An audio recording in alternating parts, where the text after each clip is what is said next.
He is Brian Windhorst of the Worldwide Leader. How are you, Brian? Hi, Rich.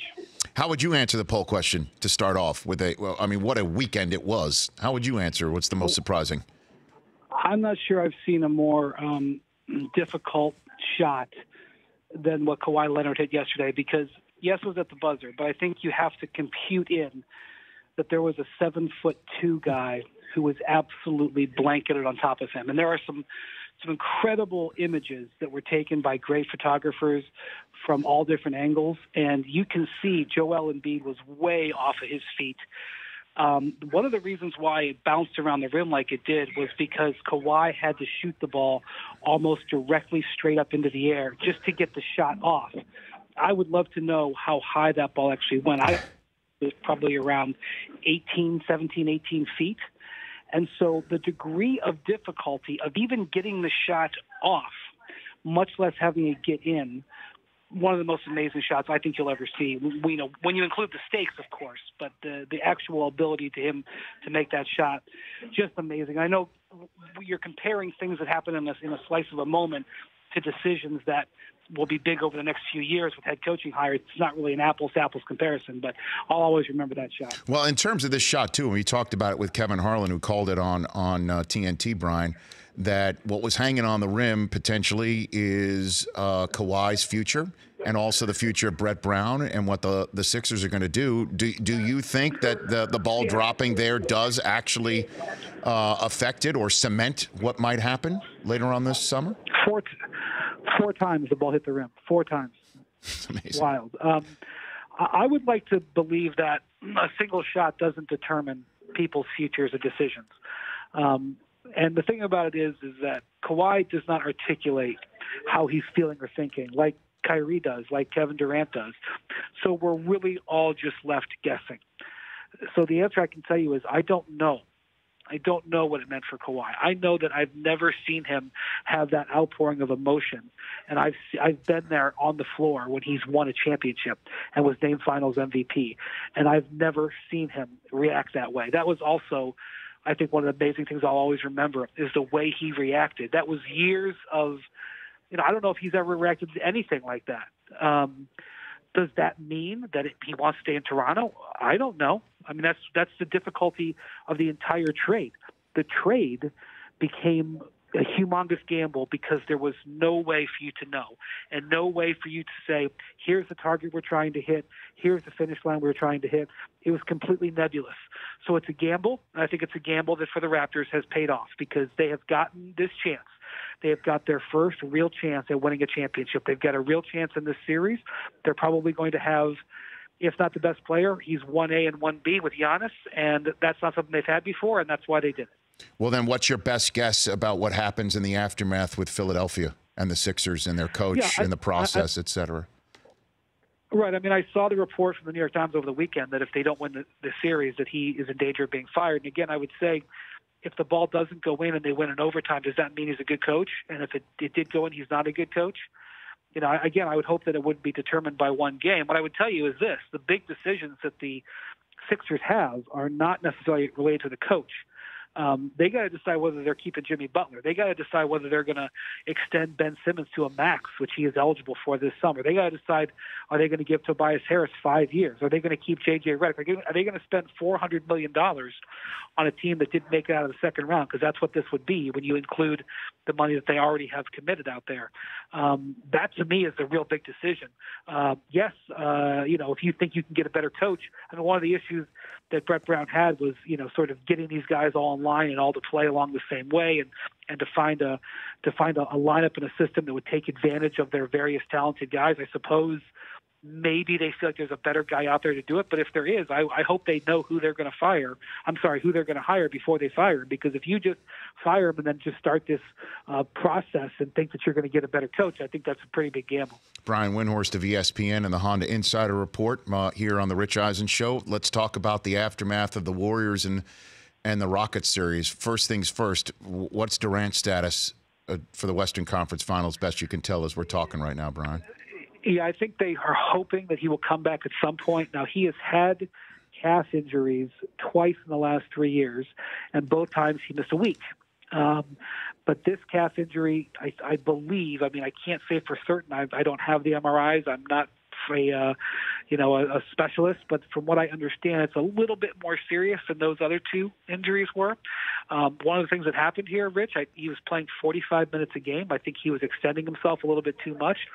So I would be surprised if he plays tomorrow. I mean, I don't know for sure. We don't have an update just yet, but I would expect him to come back some point in the series, which means that the Blazers, if they're going to have a shot to get ahead and try to get home court advantage, it's probably going to be today or Thursday when either Durant doesn't play or is coming back and is somewhat limited. And then in terms of the concept that we just hit in the Raptors-Sixers series about the way a playoff result might affect a July 1st decision or an off-season decision, the fact that the old school Warriors, the pre-Durant Warriors, came to the rescue in the injured Durant Warriors moment, how does that affect everything from Draymond and Clay? I know the ownership said that the Splash Brothers are going to stay put. Durant, how does that affect everything in your mind, Brian? It's a very unusual situation, Rich. So I was at the game in Houston. I was in the Warriors locker room. Their level of celebration was just below popping the champagne. They were so proud of that victory. Joe Lacob, who's their owner, told me that it was maybe one of the biggest victories in his 9 years as owner. And by the way, they've hoisted 3 trophies. And at least some part of that was because it was without Durant.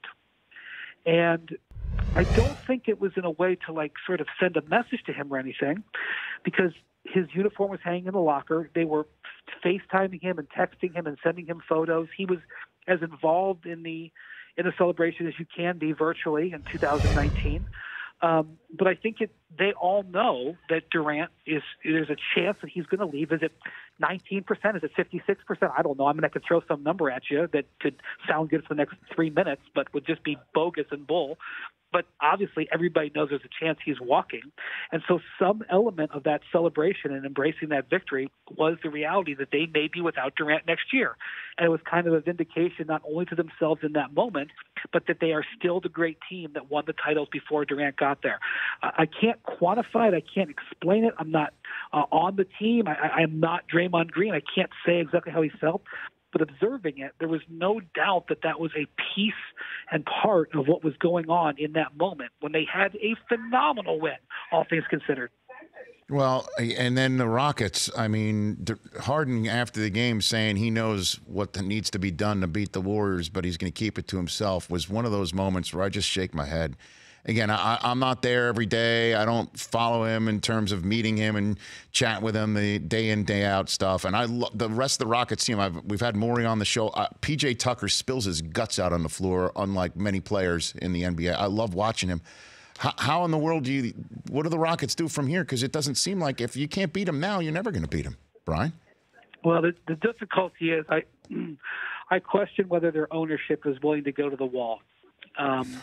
They did not spend their mid-level exception this year to add to that team. If you don't want to sign Trevor Ariza at a $15 million deal, you don't evaluate him as worth that much. I mean, I can't really dispute that. The other guy that they got, criticized for letting him go was Luke Mbah-a-Moute. He missed the entire season with a knee injury. But they didn't spend the mid-level exception, and they went to all sorts of lengths during the season to get under the luxury tax, including trading away their first-round pick this year. Now, again, I'm not going to sit here and tell you that, if they had the 26th pick, that they're going to get a player that's going to take them past the Warriors. But what is the priority? Is the priority to win at the highest level, or is the priority to be as competitive as possible and stay under the luxury tax? Tillman Fertitta was on the jump on Friday. I asked him essentially this direct question, and he dodged it. And I understand why he dodged it, because it's an uncomfortable question. And that, to me, is a major factor about where this organization is going. Is Tillman Fertitta going to clear them to spend the money that they need to spend? Now, I'm not going to sit there and tell a guy who just paid $2 billion for the team that he has to spend money into a losing situation. But if you're going to evaluate where the Rockets are going forward, they've overpaid Chris Paul. He's clearly on the downside of his career. And the question is he going to do what needs to be done to try to keep supporting that roster? Until he answers that question, I'm not so sure that I can give a fair evaluation of where the team is. Last question for you, last subject in this Honda Insider Report with you, Brian Windhorst, and you being the author of a New York Times bestseller, LeBron Inc., The Making of a Billionaire Dollar Athlete. And by the way, congratulations on that. You're a perfect person to ask. And again, your column on it was exemplary, as usual, on the hiring of Vogel and Jason Kidd here and how it's going to work with LeBron. I give you the floor on how you think this is going to go. Well, thank you for the kind words. But, Frank Vogel is a quality coach. I don't think he's a needle mover. I would tell you that if it was just Frank Vogel being hired, and that was what you were asking me about, I'd be like, well, he wasn't their first or second choice, but he's an experienced coach. He's won, and he's been able to succeed in a difficult situation before. I go back to when he took over at midseason with the Pacers, and he completely transformed that team within 6 months. And I give him a lot of credit for that. So I would say, he's got a fair shot. LeBron has spoken highly of him in the past, but he doesn't probably have immense respect for him. He's not a championship coach, didn't play in the league, but, he's got a fighting chance. But you add the Jason Kidd factor, Rich, and it's like putting weights around his ankles. Because even if LeBron doesn't mean to, he's going to gravitate towards the Hall of Fame point guard who he competed against and has immense respect for, who he played alongside in the 2008 Olympics, which was one of the most important developmental moments in his career. It sort of changed how he operates as a leader, playing alongside Jason Kidd that summer. There is no way that he could possibly have the same respect profile for Frank Vogel as he does Jason Kidd. And that's not a character flaw. That's just a reality. And for the Lakers to do that, to put him in a situation where it's going to be so much more difficult to succeed, and we're going to watch it. Of course, we're going to watch what happens if the Lakers start next season 1-4, and during that game, LeBron is caught in the huddle talking with Jason Kidd. It could be anybody he's talking in the huddle with, but it's going to be magnified. And I just don't think that they have put Frank Vogel in the best position to be successful. And on the bigger picture, if they operate their coaching search like this, where they go to their third or fourth choice and they hire a guy who they hadn't even formally interviewed until the day before they hire him, what does that say about what their plan for their draft is? What does that say for what their plan for their free agency is? Because as I have said, I may have said this to you, I don't care if they got Red Auerbach back from the Beyond. Until they fix this roster, the coach is secondary. The coach is important, but, this roster can't win. And so I'm the most important person this offseason is Rob Pelinka and Jeannie Buss. It's not Frank Vogel. So, the Lakers have an opportunity because they have cap space and because people want to play in L.A. They have more of a grace period and a margin for error than a place like Memphis or a place like Milwaukee.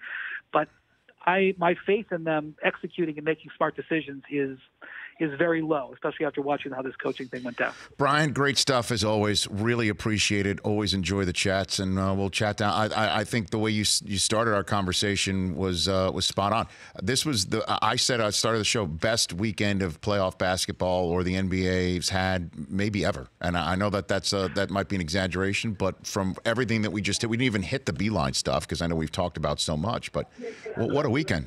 What a weekend! And the playoffs are technically only half over. That's right. Thanks for the chat. We'll chat soon. Take care. You got it. That's Brian Windhorst at Windhorst ESPN. For more of The Rich Eisen Show, tune to Audience Channel 239 on DirecTV for free on BR Live or download the Rich Eisen Show app.